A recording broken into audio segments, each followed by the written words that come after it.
자, 예수님의 이제 십자가의 죽음이라는 것은 어떤 것을 얘기하는지 이제 의미를 이제 보도록 하겠습니다. 자, 마가복음 10장 45절에는 어떻게 기록되어 있는가요? 한번 읽어보실래요? 인자에 온 것은 섬김을 받으려 함이 아니라 도리어 섬기려 하고 자기 목숨을 많은 사람의 대속물로 주려 함이니라. 대속물로 이제 십자가의 죽음이라는 대속물, 많은 사람 대속물. 요한복음 1장 29절은요? 이튿날 요한이 예수께서 자기에게 나오심을 보고 가로되 보라 세상 죄를 지고 가는 하나님의 어린 양이로다. 하나님의 어린 양으로서 대속물이 되는. 구약 시대에 이제 구약 성경 시대에 사람들이 죄를 범하잖아요. 죄를 범하면 어떻게 하냐 그러면 하나님이 지정하신 제물을 이제 끌고 오는 거죠. 끌고 오는데 그 제물을 이제 제사장들이 검사를 하죠. 제물 온전한 제물인지 아닌지. 그래서 흠과 점과 티가 있냐 해서 합격이 되면 그때 이제 그 죄를 지은 사람이 그 제물의 머리에 안수를 하는 거죠. 그 안수를 하면서 자기의 죄를 이제 고백을 해요. 그러면 그 죄가 어떻게 되냐 그러면 죄인의 죄를 지은 죄인의 죄가 제물로 이제 정가가 되는 거죠. 정가가 되고 그 다음에 이 사람은 이제 죄가 없어지는 거죠. 그래서 죄가 있는 제물이 대신 죽게 되는 거잖아요. 그렇죠? 죽게 되고. 그래서 죄의 삭은 뭐다? 사망. 그래서 예수님의 십자가의 죽음은 인류. 예수님은 죄가 없는 거죠. 근데 어떤 자가 돼요? 인간의 죄가 정가됨으로 말미암아 예수님이 죄인으로 죽는 거죠. 그렇죠? 그래서 하나님의 어린 양이며 대속물이다. 예수님의 십자가의 죽음의 의미를 이렇게 말씀을 하는 거죠. 그래서 대속물로서 이제 구약 시대에 안수를 하면 짐승이 이제 죽게 되는 거예요. 그래서 다 태워지고 이렇게 죽음. 그래서 죽음으로써 이제 갚아지는 거 제가. 그래서 이 짐승이 죽는. 그래서 예수님의 십자가의 죽음은 예수님이 죄가 있어서 죽는 게 아니고 어떤 죽음이라고요? 대속의 죽음이다. 대속의 죽음. 그래서 이제 우리가 죽음이라고 할 때면 죽음이라고 할 때는 이제 몇 가지 관점이 있죠. 그잖아요. 뭐 의사들의 관점이 있고 보통 사람들의 이제 관점이 있고 그 다음에 이제 성경에서 말하는 것들이 있죠. 성경에서 말하는 것인데 성경에 말할 때는 이제 일반적 의미가 있고 하나님과의 관계의 의미가 있죠. 예. 의사들이 보통 이제 사람이 죽었는지 아닌지를 할 때는 이제 두 가지를 보잖아요. 심장제, 심정제, 그 다음에 이제 뇌. 두 가지가 같이 있어질 때 그를 죽음을 선언하는 거죠. 그죠? 사람들은 이제 죽음하면 이 사람은 호흡하지 않는다. 숨을 안 쉰다 했을 때 이제 그 사람 죽음 하는 거고. 보통 성경에서는 일반적 죽음은 뭘 얘기하냐 그러면 영과 육의 분리. 보통 이제 성경은 영과 육이 분리되는 거. 이것을 죽음 이렇게 하는 거죠. 그러면 이제 하나님과 관계에서는 하나님과 관계 단절. 하나님과 관계가 단절되는 상태. 이것을 죽음. 이렇게 이제 죽음의 정의를 이제 몇 가지 이렇게 얘기를 하는. 그래서 보통 이제 우리가 죽음 할 때는 성경에서 일반적인 죽음, 영과 육의 분리. 영과 육의 분리. 그러니까 또 하나님과 관계에서는 하나님과 단절된 상태. 이것은 이제 죽음. 이렇게. 여러분들이 이제 죽음에 대한 의미를 몇 가지 이렇게 명확하게 이제 인식을 하고 있으면 성경을 읽을 때 지금 뭘 얘기하는 건지 이런 부분이 이제 잡힐 겁니다. 자, 부활에 대한 것들을 한번 보도록 하겠습니다. 부활. 부활이라는 것은 죽음은 영과 육의 분리죠. 그러면 부활이라는 것은 분리된 영과 육의 영과 육이 다시 합쳐지는 거죠. 그죠? 합쳐지는 거죠. 죽음이랑 영과 육이 분리된 거고 부활하는 분리된 영과 육이 다시 하나 되는 거죠. 하나 되는 거죠. 그래서 이제 요한복음 11장 24절 한번 읽어보실래요? 요한복음 11장 24절 마르다가 가로되 마지막 날 부활에는 다시 살 줄을 내가 아나이다. 예수님 당시에 유대인들은 인간은 다 부활한다는 것을 가지고 있죠. 네. 그래서 마지막 날에는 이제 부활한다. 이게 이제 마리아의 오빠인 나사로가 병들어 죽음 상태에서 이제 서로 예수님과 부활을 서로 나눈 거잖아요. 그러니까 자, 네 오라베가 다시 산다. 그러니까 예수님 맞아요. 근데 지금이 아니고 마지막 날은 나 살 줄 믿습니다. 네. 그런데 이제 예수님 지금 살려버리는 그 사건인 거죠. 자, 사도행전 4장 2절. 사도행전 4장 2절 백성을 가르침과 예수를 들어 죽은 자 가운데서 부활하는 도전함을 싫어하며. 예. 그래서 이제 제자들이 예수님의 죽음과 부활을 계속 얘기를 하는 그것을 이제 싫어한다. 그래서 예수님만 부활하는 게 아니라 예수 믿는 모든 자들이 부활한다. 이렇게 되는 거죠. 자, 요한복음 5장 29절 한번 읽어보실래요? 선한 일을 행한 자는 생명의 부활로 악한 일을 행한 자는 심판의 부활로 나오리라. 그러니까 보통 이제 성도들이 생각할 때 부활하면 예수 믿는 사람들이 예수님 재림할 때 다시 영과 육이 하나 되는 것으로 이해를 하잖아요. 근데 성경은 뭐라고 말하냐 그러면 예수님이 재림할 때 믿는 자, 예수님을 믿는 자든지 믿지 않는 자들 모든 자들이 부활을 한다는 거예요. 부활하는데 그래서 예수를 믿는 자들은 영생에 부활하는 거고 예수를 믿지 않는 자들은 영벌에 부활한다는 거죠. 그런데 이제 신천년은 어떻게 해요? 예수님 재림할 때 어떤 일이 벌어진다고 하냐 그러면 순교자의 영이 육체로 부활하는 것이 아니라 순교자의 영이 신천지인 몸속으로 들어가는 시기에 부활한다. 이렇게 얘기를 하는 건데 요한복음 5장 29절에 보면 예수님이 재림하실 때는 믿는 자든지 믿지 않는 자들이 모든 자들이 뭐 한다고요? 부활한다. 그래서 오늘 성경 본문 요한계시록 1장 7절에서 8절에서 9절이니까 8절의 9절을 한번 보면 우리가 이제 찌른 자도 예수님을 이제 본다 할 때 잘 이해가 안 되죠. 왜냐 그러면 찌른 자들은 예수님 당시에 얼마 살다가 죽어버렸잖아요. 그런데 어떻게 재림할 때 예수님을 찌른 자들이 본다? 그러니까 이것은 비유야. 그래서 이만희 씨와 신천지를 이단 괴수라고 하는 그것을 예언하는 거야. 이렇게 왜 찌른 자들이 죽어버렸는데 어떻게 볼 수 있냐 재림을. 그런데 요한복음 5장 29절을 보니까 모든 자들이 다 부활한다. 예수님이 재림하실 때 이제 모든 인간 예수 믿는 자든지 아닌 자 부활한다. 부활을 영과 육이 하나 돼. 그 다음에 어떻게 된다는 거죠? 천국과 지옥에서 영원을 하는데 영으로 천국에 살고 영으로 지옥에 사는 거예요. 영과 육이 지옥 생활하고 영과 육이 천국 생활하는 거다. 이렇게 얘기를 하는. 그리고 찌른 자는 뭐예요? 실제로 이제 예수님에 대해서 이제 찌르고 재판에 뭐 했던 모든 대적했던 모든 자들이 예수님을 이제 보는 거죠. 그렇죠? 죽이려고 했죠. 그래서 이제 어떻게 하는 거예요? 땅에 있는 모든 백성들이 애통한다 그러잖아요. 예수님의 재림이라는 것은 두 가지죠. 초림은 예수님이 뭐하러 오신 우리를 구원하시려고 대속제물을 대시려고 오신 거고, 재림은 이제 믿는 자들을 뭐 하시려고 구원을 완성시키고 상급적이고 또 같이 살려고 하는 거고, 믿지 않는 자들은 뭐 하려고 심판해서 영벌에 처하게 하려고. 그렇게 이제 보통 이단들은 재림이라는 것은 초림의 반복으로 보는 거죠.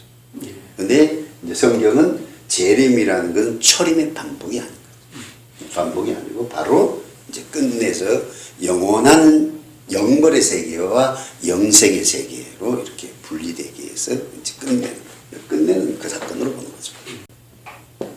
자, 이단들이 이제 예수님이 영부하리라고 주장을 하잖아요. 그래서 이제 그 주장하게 된 것이 이제 두 가지 의미가 있다고 얘기를 하죠.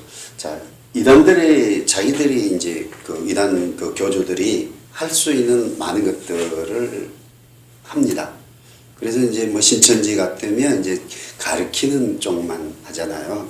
근데 이제 JMS나 뭐 옛날에 전도가나 이런 부분들은 이제 가르치는 것만 아니라 어떤 기적들이 막 나타나죠. 기적들이 나타나요. 기적들이 나타나요. 그런데 이제 교주들이 다 기적들을 흉내낼 수 있어요. 사람 병이 고쳐주고 어떤 천국에 갔다 오고 지옥에 갔다 오고 어떤 영적 체험도 방언도 하고 통변도 하고 많은 이런 기적들을 사람들에게 실제로 보여주고 실행을 해요. 그런데 뭘 이제 못 해주냐 그러면 구름 타고는 못하고 구름 타고는 못해. 구름 타고는 못. 그러니까 구름을 문자로 보면 안 되고 뭘로 봐야 돼요? 비유로 봐야 돼요. 비유로 봐요. 이렇게 하고 또 어떤 것들이 있냐 그러면 자 성도들 입장에서도 예수님이 구름을 타고 온다. 그러면 이제 예수님이 이제 육체로 구름을 타고 온다 그러면 한번 생각해 만류인류의 법칙이라는 게 있잖아요. 무슨 만류의 법칙. 그죠? 그래서 사람이 어떻게 돼요? 육체를 가진 하는 구름을 탈 수 있는 존재가 아니죠. 그러니까 상식적으로 과학적으로 생각해도 맞아 안 맞아? 안 맞아. 그러니까 그래서 뭘로 봐야 돼? 비유로 봐야 돼. 비유야. 그러니까 성경은 믿고 싶은데 자기 상식으로는 말이 안 되는 성경 구절이 있는데 그것을 비유로 풀어주니까 성경이 논리적으로 착착착착 맞아 들어가. 그래서 이제 이단에 빠진 사람들이 그런 얘기했잖아요. 기존 교회 다닐 때는 답답하고 뭐 했었는데 이단 성경 공부를 하니까 그냥 속이 확 뚫리는 것처럼 성경이 그냥 팍 열리처럼 느꼈다. 왜? 상식에 비추었을 때 성경의 많은 부분들이 이해가 안 됐는데 비유로 해석을 딱딱 해주니까 그게 착착착착 이해가 되는 거라. 이해가 돼요. 근데 왜 이해가 안 됐냐 그러면 하나님을 전능하신 하나님이라고 하는데 실제로 본인이 성경을 대할 때 전능하신 하나님이 안 믿어지는 거라. 야, 구름 타고 오는 거 전능한 하나님 못할 일 어디가 있어. 그래서 예수님이 물 위로 걸었잖아. 어떻게 사람이 물질적인 사람이 물 위로 걸을 수 있어요? 과학적으로 안 맞잖아요. 근데 예수님은 뭐예요? 물 위로 걸으셔. 네. 물 위로 걸으셨던 주님이 왜 뭐 구름 타고는 못 오냐? 그렇죠? 그래서 왜 이란에 빠진다? 하나님의 능력이 안 믿어지는. 안 믿어지는. 하나님 능력 믿으면 그냥 구름 타고 오신다. 그 글자 그대로 구름 타고 이렇게 돼. 하나님의 능력이 안 믿어지니까 그것을 비유로 이제 해석을 해야 돼. 아, 그런 의미였어. 나는 그거 안 믿어졌는데 그렇게 되니까 그런 의미네. 이렇게 이제 인정을 하게 되는 거죠. 예. 자, 로마서 1장 4절. 로마서 1장 4절. 성결의 영으로는 죽은 자 가운데서 부활하여 능력으로 하나님의 아들로 인정되셨으니 곧 우리 주 예수 그리스도시니라. 네. 여기 보면 이제 성결의 영이라고 그러잖아요. 베드로전서 3장 18절 19절을 보면 베드로전서 3장 18, 19절 그리스도께서도 한 번 죄를 위하여 죽으사 의인으로서 불의한 자를 대신하셨으니 이는 우리를 하나님 앞으로 인도하려 하심이라. 육체로는 죽임을 당하시고 영으로는 살리심을 받으셨으니 육체로 죽었으면 육체로 살림을 받아야 되는데 영으로 살림을 받았잖아요. 이제 이 구절들이 이제 이단들이 쓰는 육체 부활이 아닌 영 부활이다 이렇게 말하죠. 그래서 우리가 계속 성경 구절을 가지고 예수님이나 천사들이나 뭘 하려고 애를 써요. 예수님의 부활은 영부활이야 육체 부활이야. 천사들이 봐 시체를 봐라 시체가 없지 않냐. 예수님이 내 손을 갖고 나를 만져봐라 넣어봐라. 자 먹을 거 있냐 먹고 이러면서 이제 뭘 자꾸 증명을 해요. 육체 부활. 그리고 예수님의 육체 부활이 그냥 단순하게 있는 게 아니라 자 누가 그것을 예언을 했어. 시체가 썩지 않는 것을 육체 부활이라는 것을 다윗이 그 얘기를 하잖아. 다윗이 얘기를. 그리고 예수님이 이제 엠마오 가는 도상에 있는 제자들에게 이제 모세와 선지자의 그 구절을 들어서 예수님의 이제 부활, 죽음과 부활에 대해서 쭉 이제 설명해 준 것들이 나오잖아요. 예. 구체적으로 설명의 내용은 안 나오지만 설명해 줬다. 뭘 가지고 설명해 줬다. 이렇게 예수님의 육체 부활을 이렇게 하는데 그러면 이제 육체 부활과 영부활처럼 느껴지는 구절이 있는데 이것을 어떻게 볼 거냐. 이단들은 어떻게 해요? 육체의 부활에 대한 구절들을 다 없애버린 거지. 예. 못 보게 해버려. 영부활. 어떤 거, 영부활처럼 느껴지는 구절만 보게 하는 거지. 그럼 뭐 어떻게 봐요, 우리는? 두 개 다. 둘 다를 가지고 봐야지. 둘 다를 가지고. 이 둘 다를 가지고 볼 때 어떻게 볼 거냐? 둘 다를 가지고. 이게 이제 충돌되게 볼 거냐, 조화되게 볼 거냐. 그래서 성결의 영, 영으로 살리심. 이것을 어떻게 볼 거냐. 육체와 영의 관계를 보는 거냐. 아니면, 이 관계를 육체와 다른 말 몸과 영, 이 관계로 볼 거냐. 아니면 하나님과의 관계로 볼 거냐. 이거죠. 자, 예수님 십자가에 죽을 때 예수님의 죽음은 단순하게 예수님의 육체 죽음으로 되는 겁니까? 죄 덩어리로의 죽음을 얘기하는 겁니까? 죄 덩어리로 죽음. 그죠? 그 죄 덩어리.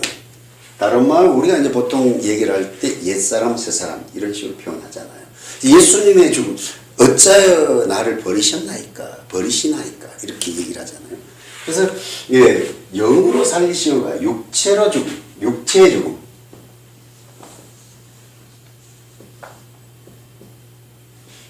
육체의 죽음을 그 육체의 죽음을 뭘로 얘기하냐 그러면 인류의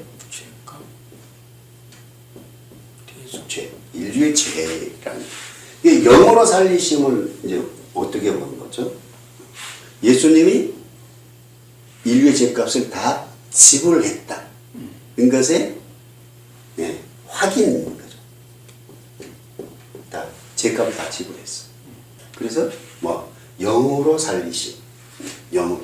더 이상 죄와 상관없다. 뭐가 상관없다? 죄와 상관없다. 그래서 성결의 영. 그러니까 몸과 육체로 보는 것이 아니라 하나님과의 관계로 보는 거죠. 하나님의 관계. 그래서 우리가 육신의 소욕, 영의 소욕.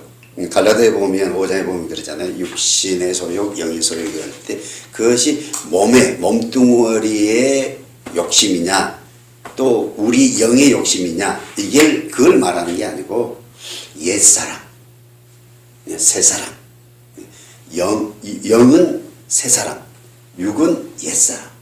이렇게 보는 거잖아요. 그렇죠? 하나님과 관계. 그래서 이제 성결의 영, 그 영으로 살리심. 이것은 이제 뭐가 됐다? 죄와 아무 상관없는 그런 그 예수님의 모습. 이렇게 이제 해석하는 것이 맞는 거지. 이것이 이제 몸과 영으로 했을 때 그 몸이 아닌 영의 부분을 얘기한다. 그러면 이제 성경이 뭘 해버려? 충돌해버려. 그래서 이제 성경은 그 몸을 두 차원으로 얘기하죠. 한번 볼까요? 고린도전서 15장 44절. 한번 읽어보세요. 고린도전서 15장 44절 유구 몸으로 심고 신령한 몸으로 다시 사나니 육의 몸위에 있은즉 또 신령한 몸이 있느냐. 이제 고린도 교회에 보면 이제 무엇을 얘기하나? 자, 부활을 하는데 그럼 부활의 육체가 이제 부활 전의 육체와 부활 이후의 육체 동질의 육체냐 아니면 차원이 좀 육체는 육체인데 차원이 좀 다른 육체냐 이렇게 이제 설명을 하는 거잖아요. 그래서 이제 어떤 세상의 어떤 것들을 들어서 자꾸 이제 차원이 다르다 이렇게 얘기를 하는 거잖아요. 그렇죠? 그래서 이제 육의 몸이 있고 영의 몸이 있다.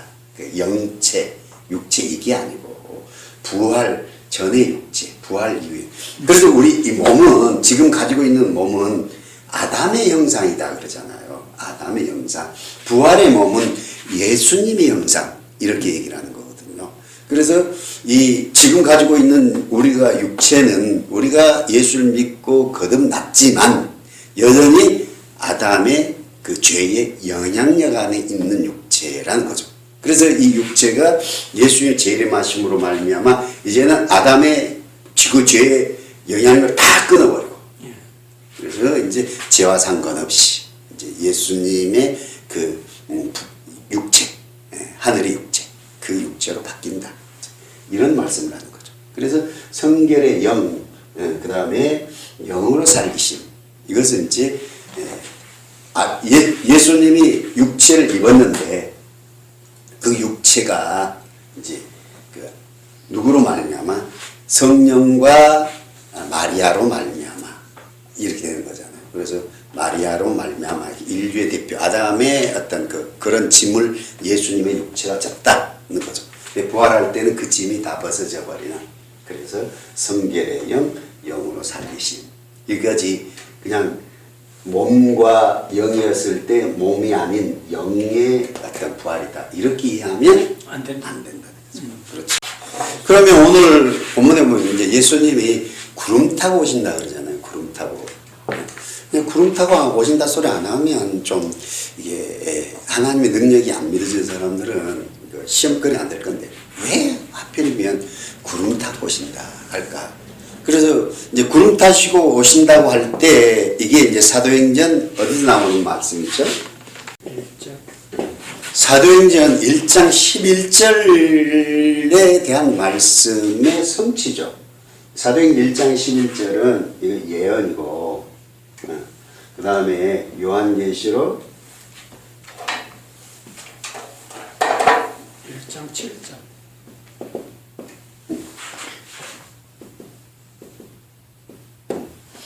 사도행전 1장 11절은 예수님이 어떻게 재림할지를 예언하는 거고 계시록 1장 7절은 그 요한 사도행전 1장 11절에 대한 성취죠. 그래서 이제 사도행전 1장 11절 한번 읽어보시겠어요? 이르되 갈릴리 사람들아 어찌하여 서서 하늘을 쳐다보느냐 너희 가운데서 하늘로 올려지신 이 예수는 하늘로 가심을 본 그대로 오시리라 하였느냐. 네. 그 구름에 가리워서 이제 예수님이 승천을 하시잖아요. 그랬을 때, 자, 예수님 오실 때도 가는 모습 그대로 다시 온다.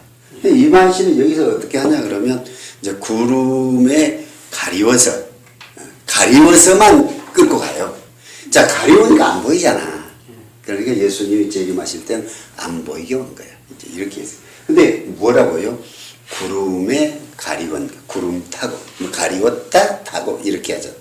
구름과 예수님의 승천을 얘기하고 또 예수의 재림도 구름과 같이 얘기를 해요. 그러면 이제 구름에 대한 어떤 그 상징성이 있는 거잖아요. 구름에 대한 상징성. 그래서 구름에 대한 상징성이 있어서 예수님이 승천할 때도 구름, 재림할 때도 구름 이렇게 얘기를 하는 거거든요. 그래서 이제 구름이 이제 성경에는 이제 여러 가지 나오죠. 의미가 하나님이 출애굽했을 때 구름 이런 것이 있고 예수님이 변화산상에서 있을 때 구름이 이제 덮는 것 이런 것들이 나오고 하나님의 어떤 임재 이런 부분. 그래서 하나님의 어떤 것을 얘기를 할 때 이제 구름이 나오는 거죠. 그래서 이제 구름을 타고 구름에 가리워서 이 부분은 이제 그 하나님과의 어떤 인간 세상과 하나님의 세계 이 차원을 얘기하는 거죠. 그렇죠? 그래서 예수님이 이제 구름을 타고 가신다는 것은 이제 예수님이 이제 하나님 되심에 대한 어떤 것 이렇게 이해하면 좋겠습니다. 그냥 단순하게 구름을 타고 갔다, 구름 타고 갔다 이렇게 하지만 구름이라는 것은 하나님의 예수님이 하나님 되심에 대한 어떤 상징을 구름을 등장시켰다 이렇게 이해를 하면 더 이제 풍성하도록 잡히겠습니다. 그래서 오늘은 이제 요한계시록 1장 7절 8절 이제 그래서 구인의 김풍일 씨, 이만희 씨가 어떻게 이해하는지 이런 부분 나눴고요. 그러면 성경은 어떻게 되어진 건지 이렇게 비교하면서 이제 시간을 가졌습니다. 그래서 여러분들이 이제 이러한 그 영상을 많이 참고해서 보시고 또 요즘은 그전에는 이제 이단에 빠지는 사람, 신체에 빠진 사람들이 교회에 다니는 사람 빠졌는데 요즘은 교회에 다니지 않는 사람들은 많이 빠지거든요. 빠지면 그냥 빠진 것 끝나는 게 아니라 가정적으로 굉장히 무리를 일으키고 뭐 이혼을 하게 되고 여러 가지 있잖아요. 그래서 여러분 주위에 있는 많은 사람들에게 이러한 것들도 소개를 해서 그들도 미리 봄으로 우리가 보이스피싱에 대한 예방 교육을 받음으로 보이스피싱이 있을 때 분별해서 당하지 않듯이 여러분도 이러한 것들을 미리 보시고 또 소개도 해줘서 그런 분들이 주셔서 그런 분들이 이제 예방되어 그 고난과 고통이 없는 행복한 가정들을 이루는 또 삶들 되는 그런 기회가 됐으면 좋겠습니다.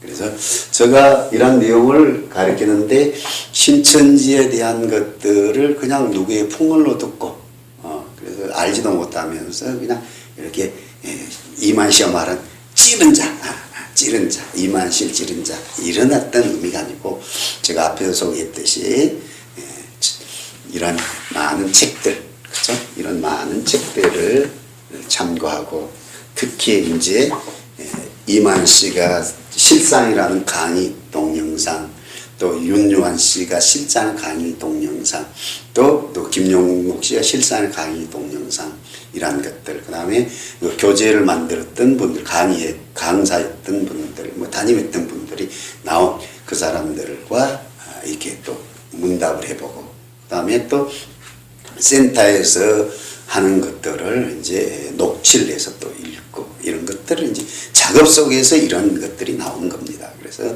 이제 알지도 못하며 하는 그런 말들을 하지 마시고 알면서 이렇게 하는구나 이렇게 잘 정리하시는 그런 시간 되었으면 좋겠습니다. 자, 평안하세요.